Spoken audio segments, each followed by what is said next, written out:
Então, nessa aula de introdução aos verbos dentro da língua grega, do grego bíblico, grego do Novo Testamento, vocês vão perceber que o estudo sobre os verbos vai demandar um tempo bem maior do que as outras categorias gramaticais ou sobre os outros conteúdos que nós vemos até agora dentro do grego e também sobre os outros conteúdos que nós ainda veremos depois do estudo do verbo. Primeira coisa que a gente precisa entender, por mais que no português o significado dos verbos é o mesmo, o objetivo dos verbos é simplesmente indicação, estado ou fenômeno da natureza. No grego, o verbo também vai ter tempo, modo, voz, pessoa e número, da mesma forma que tem no português. Porém, tem algumas diferenças entre o verbo dentro da língua grega e o verbo no português. O verbo no português ele expressa o momento da ação. João comeu um pão. João comeu um pão, nós vamos colocar como passado. Já na língua grega, esse João comeu um pão pode denotar outras questões. Por quê? Na língua grega, o verbo ele não especifica simplesmente o momento da ação. Ele pode também especificar o momento da ação, mas ele tem outras características, como especificar o aspecto, a qualidade, o estado ou o tipo da ação. E quando nós falamos isso, pode parecer um pouco confuso, porque nós não estamos acostumados no português. Então esse é o motivo de essas primeiras aulas para falar sobre o verbo. Eu vou fazer simplesmente uma introdução ao estudo do verbo dentro da língua grega. E nós não vamos entrar nos pormenores ainda. Por quê? É necessário ter uma base para ter o aprendizado efetivo da língua grega. Se você não tiver uma base, geralmente os cursos de grego, principalmente online, quando chega na parte de verbo, o aluno às vezes ele estava entendendo o pronome, ele conseguiu entender preposição, ele até conseguiu entender os casos, que parece complexo por não existir de forma incisiva na língua portuguesa, mas quando chega no verbo, o aluno trava. E nosso objetivo é ir bem aos pouquinhos para que todo o entendimento sobre os verbos seja possível para cada aluno, para cada aluna que acompanha as nossas aulas. Então, no grego, o verbo vai ter aspecto, vai ter qualidade, estado ou tipo de ação, e não simplesmente estado ou momento da ação, como no português. Na aula de hoje eu vou falar só sobre os aspectos e vou fechar com um trecho de um versículo bíblico lá de Romanos. E aí na próxima aula nós vamos começar efetivamente a falar sobre os tempos verbais. Então, na aula de hoje, vamos falar apenas sobre os aspectos. Os aspectos dentro da língua grega são divididos em 3 pela maioria dos gramáticos. Alguns gramáticos dividem de forma diferente. Alguns gramáticos nem abordam esses aspectos. Mas a abordagem dos aspectos, ao meu ver, dentro da minha didática, torna um pouco mais nítido, um pouco mais simples o entendimento do grego bíblico. Quais aspectos são esses? Então, os 3 aspectos são aspecto durativo, aspecto pontilear e aspecto resultante. O aspecto durativo, ele também vai ser chamado em algumas gramáticas como aspecto linear. Por que aspecto durativo ou aspecto linear? Esse aspecto demonstra a ação contínua, a ação se desenvolvendo, ou ação em andamento, progredindo.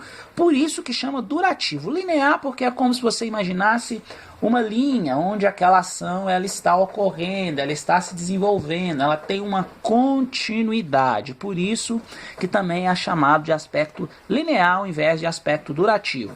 Um exemplo é a frase, vou colocar uma frase em português: Pedro está escrevendo um livro.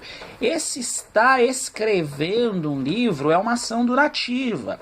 Nós não sabemos o tempo que essa ação ela está se desenvolvendo, em andamento ou progredindo, mas nós sabemos que é uma ação durativa ou uma ação linear. O segundo aspecto é o aspecto pontilear. Nesse aspecto pontilear, a ação ela é vista como um todo, porém sem especificar nem o momento e nem a maneira de realização dela. E também não dá para especificar a duração do processo verbal. Como assim? Exemplo, Pedro escreveu um livro.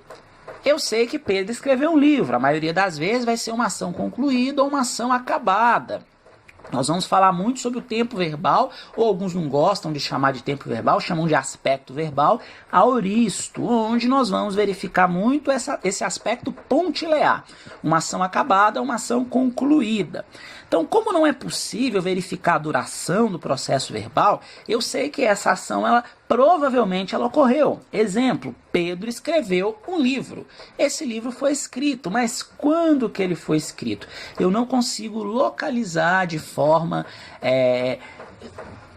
incisiva, de forma efetiva, essa ação no passado. Eu sei que ela ocorreu, mas eu não sei quando especificamente que ela ocorreu. Esse é o aspecto pontilear.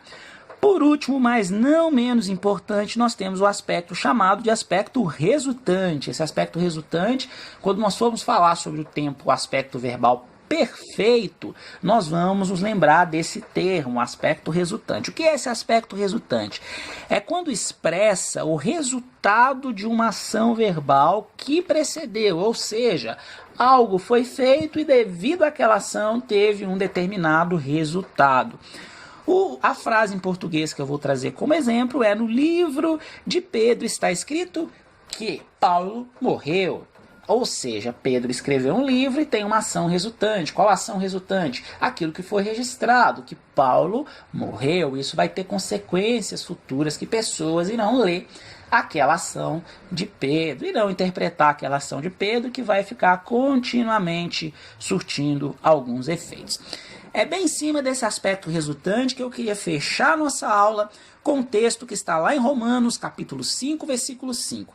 Eu vou ler apenas um trecho dentro desse capítulo 5, versículo 5. Eu não vou ler todo o texto. Eu quero destacar uma parte, vou destacar primeiro em português, o trecho que está escrito assim: o amor de Deus foi derramado em nossos corações. Lendo no português, o que eu consigo compreender acerca disso? Ah, professor, que o amor de Deus foi derramado em nossos corações. Tá, mas é só isso? No português parece que sim, por mais que seja uma coisa muito importante para quem é cristão, o amor de Deus ter sido derramado em nossos corações. Mas quando eu vou para o texto grego, eu vou colocar o texto grego aí para vocês e vou destacar apenas um trecho, assim como eu destaquei no português.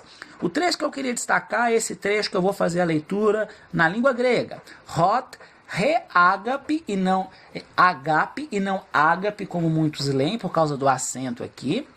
Tu teu ekertai entais cardias remon dia pneumatos agio tu dotento remin. O que eu li aí? Eu li a mesma coisa que foi lida no português. Porém, tem um trechinho aí que eu acabei lendo em continuidade. No português eu li que o amor de Deus foi derramado em nossos corações. Porém, eu li a continuidade que diz: mediante o Espírito Santo que foi dado a nós. O que eu queria destacar? Essa palavrinha que eu vou grifar ela é agora para vocês.